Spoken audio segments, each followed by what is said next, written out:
안녕하세요. 원피스 도서관 원도입니다. 최근 새로운 현상금의 공개에 대한 기대감이 상당히 높아지고 있습니다. 아직 거물급 인물 중 현상금 책정이 안 된 대상이 존재하고 가장 많은 관심을 받고 있는 사나이는 바로 쿠잔입니다. 쿠잔의 현재 예상 현상금은 35억 베리로 의견이 모아지고 있습니다. 쿠잔은 해군을 떠나 세계 정부에서 가장 경계하는 단체 중 하나인 검은 수염 해적단으로 들어갔습니다. 단순간에 사체관이 되었다는 것이죠. 하지만 해군대장에서 사체관으로 이동했다는 것은 어떻게 보면 조금 다운그레이드된 느낌도 있지만 검은 수염 해적단의 행보를 보았을 때 다른 사왕 해적단과는 굉장히 차별화된 위험한 움직임을 보이고 있다는 것입니다. 게다가 쿠잔은 해군 영웅 가프를 공격했고 심지어 사로잡은 상태입니다. 세계 정부와 해군 입장에서 쿠잔은 용서할 수 없는 대상이 되었고 그 위험도 또한 사왕급으로 책정될 가능성이 높죠. 저는 개인적으로 35억 베리에서 40억 베리 수준으로 책정될 것으로 보고 있고 쿠잔의 그 다음 행선지 역시 엘바프가 될 가능성이 매우 높다고 보고 있습니다. 쿠잔은 아직도 세계의 진실과 과거 역사의 기록을 찾고 있기 때문이고 그것은 자신의 정체성과 정의관을 다시 수립하기 위함으로 보고 있죠. 고대부터 지금까지 엘바프는 역사, 거인족, 조이보이드, 세계 정부에 숨겨진 비밀들이 얽힌 핵심 거점이기 때문에 쿠잔은 엘바프를 버릴 수 없다는 것입니다. 게다가 성장한 니코 로빈과 오하라에서 살려준 사우로가 있기 때문이죠. 게다가 세계 정부 입장에서 또 다른 상황이 등장했다고 느껴질 만큼 굉장히 부담스러운 존재가 쿠잔이고 심지어 해군대장까지 생활했던 쿠잔이기 때문에 자신들에 대한 정보를 다른 사왕 해적들보다도 많이 알고 있다는 것이죠. 아직 엘바프 전투는 본격적으로 시작하지 않았죠.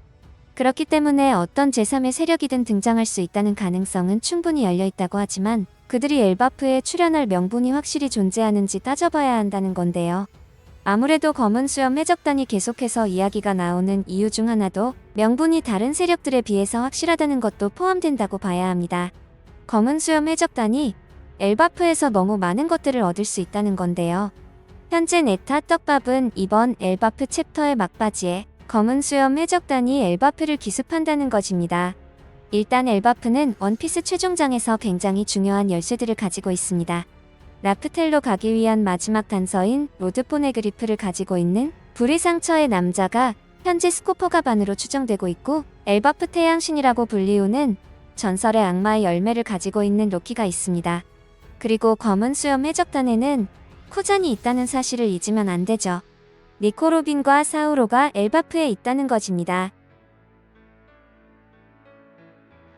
검은 수염 해적단은 다른 사왕 해적단에 비해서 규모가 상당히 작습니다. 물론 간부들이 전원 능력자의 쿠잔까지 있기 때문에 개개인의 능력은 매우 강하지만 규모가 적다는 것이죠. 그렇기 때문에 검은 수염은 이런 단점을 보완하고자 게릴라 형태의 작전을 많이 사용하였습니다. 가장 대박을 쳤던 전투가 그 유명한 정상전쟁 마지막에 등장해서 흰 수염의 능력을 빼앗은 경우죠. 정말 피해를 최소화하면서 자신이 원하는 이득만을 완벽하게 취하고 사라졌다는 것입니다. 저는 이번 엘바프 역시 비슷한 그림이 충분히 그려질 것으로 생각하고 있습니다. 하지만 변수가 존재하죠. 이번에는 쿠잔 아오키지가 검은 수염 해적단에 있다는 거죠.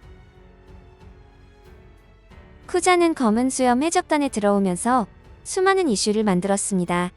당시에 사왕과 해군 대장 중 누가 더 강하냐는 이야기들이 상당히 많았고 이런 상황에서 쿠잔이 사왕 검은 수염 아래로 들어간다는 것을 받아들이기 힘들어하시는 분들이 상당히 많았습니다. 검은 수염의 강함은 지금이야 모두가 사왕 최강자 중 한 명으로 인정하지만 당시까지만 하더라도 사왕 중 제일 약하다는 이야기도 있었기 때문이죠. 하지만 레일리와 샹크스가 오래전부터 검은 수염의 강함에 대해서 상당히 높게 평가했죠. 심지어 레일리는 검은 수염에게 자신이 질 것이라고 확정을 지어버렸고 샹크스 역시 자신의 얼굴에 상처를 입힐 만큼 강하다고 했으며 심지어 방심하지도 않았다고 했습니다. 다시 쿠잔의 이야기를 이어가자면 쿠잔은 검은 수염 해적단하고는 다른 목표를 가지고 있다는 것이고 어쩌면 검은 수염 해적단은 서로가 자신들의 목표와 이득을 위해 모인 집단으로 봐야 한다는 것입니다. 마치 과거 록스의 적단이 그랬던 것처럼요. 검은 수염 해적단은 록스의 적단의 환생이라고 불리우기 때문이죠. 그리고 쿠잔은 오하라의 버스터콜 이후로 세계 정부와 해군의 의문을 품기 시작했고 공백의 100년에 관련된 역사에 상당히 많은 관심을 가지고 있습니다. 저는 이 부분이야말로 쿠잔이 검은 수염에게 접근한 이유라고 보고 있습니다. 검은 수염은 사왕이고 바다에서 굉장히 자유롭기 때문에 공백 200년이나 세계 정부가 숨기려고 했던 사실들에 비교적 손쉽게 접근할 수 있다는 겁니다. 그리고 검은 수염의 야망이 어떤 것인지 쿠잔 역시 충분히 알고 있을 것입니다. 그렇기 때문에 쿠잔 역시 엘바프라는 곳은 굉장히 매력적인 장소입니다. 하지만 이곳에는 자신이 놓아주었던 로빈과 사우로가 있기 때문에 검은 수염과는 상당히 다른 스탠스를 보여줄 것입니다. 저는 쿠잔의 소속이 더 이상 해군이 아니기 때문에 조금 더 적극적으로 사우로와 로빈을 서포트할 수 있다고 보고 있으며 유사시 검은 수염을 배신하고 루피 측에서 함께 싸울 수도 있다고 보고 있습니다. 여러분들도 솔직히 쿠잔이 검은 수염 해적단의 사명감과 자부심을 가지고 해적을 하려고 들어간 것은 아니라고 생각하시잖아요. 게다가 검은 수염을 억제할 수 있는 유일한 인물이 쿠잔으로 보고 있습니다. 검은 수염이 쿠잔을 처음 맞닥뜨렸을 때 쿠잔은 주변의 모든 것을 얼려버리기 시작했습니다. 저는 이 부분이 쿠잔이 머리가 굉장히 좋다고 생각했습니다. 검은 수염의 흔들흔들 열매의 능력을 애초에 봉인을 해버린 거죠. 조금만 그 능력을 사용하면 자신이 이제까지 일구었던 모든 것들이 부셔져 버릴 테니까요. 쿠잔의 능력은 정상 결전에서 흰 수염이 흔들흔들 열매의 진동을 통해서 부셔버리는 것을 보았기 때문에 쿠잔은 오히려 그걸 역으로 이용할 것이라는 거죠. 검은 수염이 조금이라도 수상한 움직임을 보이는 순간 주변을 모두 얼려서 검은 수염이 힘을 사용하지 못하게 막는 거죠.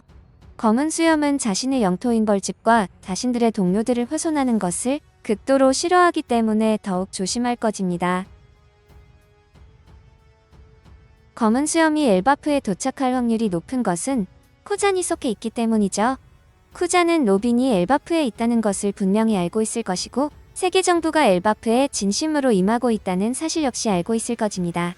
오하라 시절부터 로빈에 대해서 각별했던 쿠잔은 이제 해군 소속이 아니기 때문에 조금 더 노골적으로 로빈과 밀짚 모자 일행들을 서포트할 수 있다는 것입니다. 쿠잔의 해군 생활은 성공적이라고 볼 수 있죠. 대장의 자리까지 올랐으니까요.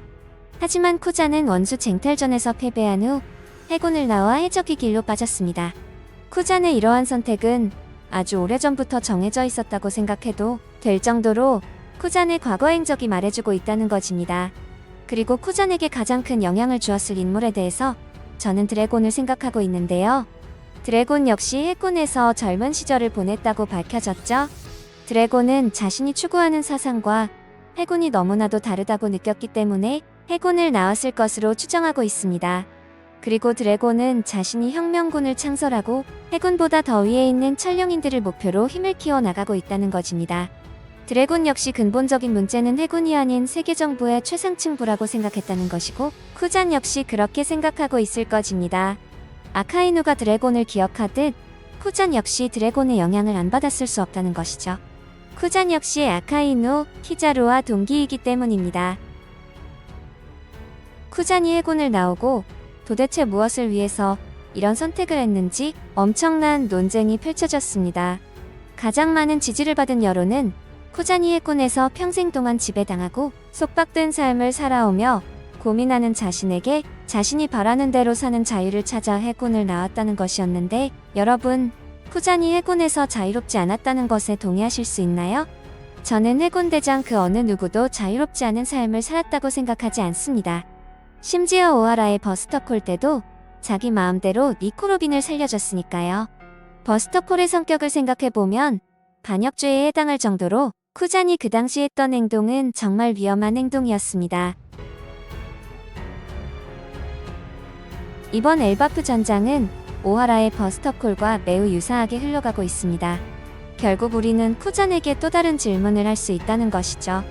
지금도 오하라 때와 똑같이 행동할 수 있는지 아니면 이제는 정말 쿠잔의 마음속에서 시키는 대로 할 수 있는지 말이죠. 이때 쿠잔이 등장하여 오하라의 버스터콜과 같은 스탠스를 보여줄지 지켜봐야 한다는 건데요. 쿠잔은 포네그리프와 세계의 역사 그리고 진짜 진실이 무엇인지 가장 궁금해하고 있습니다. 그렇다면 엘바프에 혼자서라도 와야 한다는 것이죠. 과연 쿠잔이 등장했을 때도 야르리 신의 기사단의 명령대로 엘바프의 도서관을 불태울 수 있을까요? 쿠잔은 그 행위를 절대 허용하지 않을 것입니다. 더 축약해서 말하자면 쿠잔은 로빈과 같은 거라고 봐야 한다는 것이죠.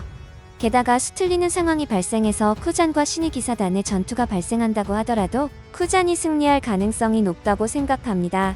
역사를 지우려는 자와 오하라의 생존자를 지키려는 자의 구도는 미코로빈에서 쿠잔으로 대상을 바꾼다고 하더라도 충분히 성립한다는 것입니다. 결국 쿠잔은 과거 사우로와 로빈을 오하라에서 눈 감고 살려준 자였고 쿠잔의 뜻이 그것이라는 것입니다. 저는 쿠잔이 엘바프에 등장하게 되었을 때 가반과의 만남도 굉장히 기대됩니다.